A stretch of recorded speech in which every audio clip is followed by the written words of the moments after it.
Hey guys, welcome back. Brad here. So today we're going to talk about compound interest. Einstein called it the eighth wonder of the world. And it's something that's really difficult for us as humans to wrap our minds around, this concept of exponential growth. So I want to share a story that I first heard from Mohnish Pabrai. And it's basically, it'll help you calculate compound numbers in your head. And we're going to use what's called the rule of 72. So let's go back to 1626, the year 1626. There was a Dutch fellow that met with the Delaware Indians, and he wanted to buy the land that is now called Manhattan. And what he actually paid for this land was about $24 worth of trinkets and items. The Dutch gave $24 worth of merchandise to the Delaware Indians, and in return, the Delaware Indians gave them the land that is now Manhattan. So, what kind of deal was this? Who got the better end of this deal? Well, let's say that the Delaware Indians had a mediocre financial investment advisor, right? That could earn about 7% per year on that $24. Now, the rule of 72 states that 72 divided by the rate of return, or the interest rate, tells you how many years it takes your money to double, okay? Now, at 7%, it takes about 10 years. 72 divided by 7 is around 10. We don't need to be exact to the fifth decimal place here. We're just kind of using round numbers.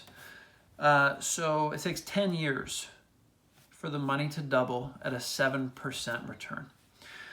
So now an important thing here, every 10 doubles is approximately 1,000 times, okay? So if it takes 10 years for the money to double, in 100 years, the money goes up 1,000-fold, okay? So let's do the math here. We're starting at 1626.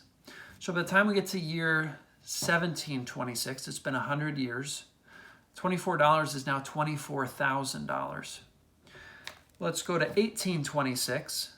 Now it's $24 million. 1926, we're at $24 billion. And at 2026, we're at $24 trillion. Now, obviously, it's not 2026 yet. So let's go back 10 years, which means we're going to half that number because it doubles every 10 years. So if we're going back in time, it halves going back 10 years.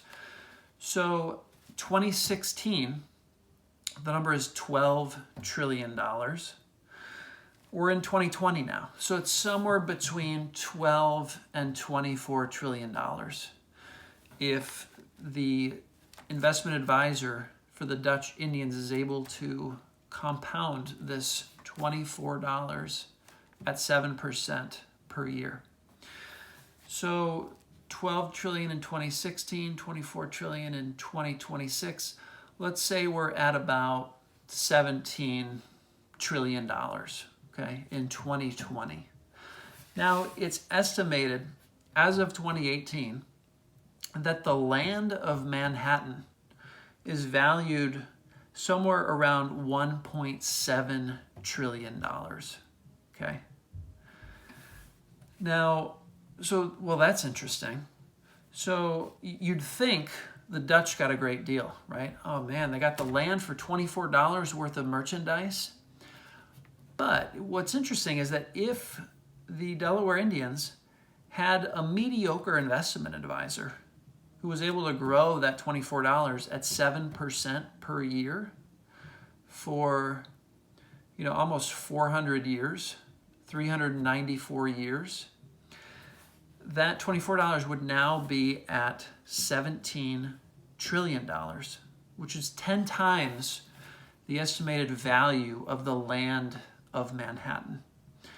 So, hopefully that story kind of helps you think about how to integrate this concept of compounding, how to do the math in your head and get more comfortable with that math. Because like I said, humans, it's easy for us to grasp linear growth.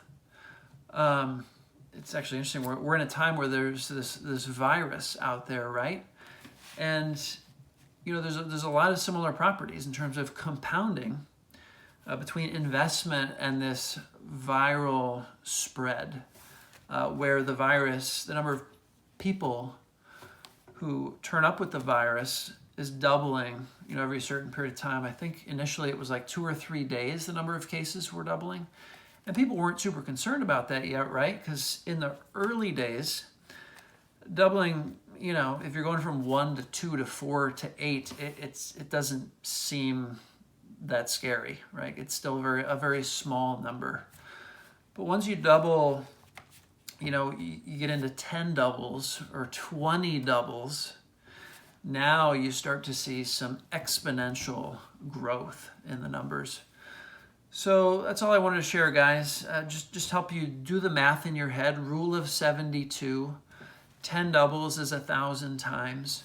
There's a lot of what people may think of as complex math if you just understand a couple of those basic things. Rule of 72, 10 doubles is 1,000 times.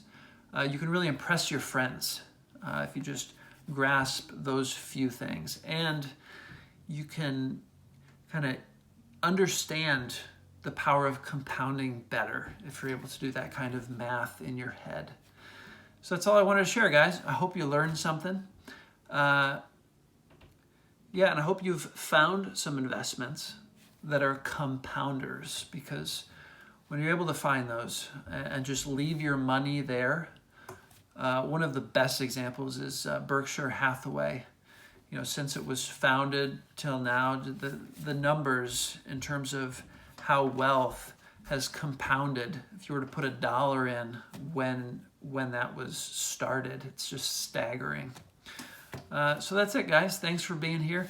Click that subscribe button. Give me a thumbs up if you like this video. If you don't, give me a thumbs down. Just give me something. All right, I'll see you guys in the next video. Take care.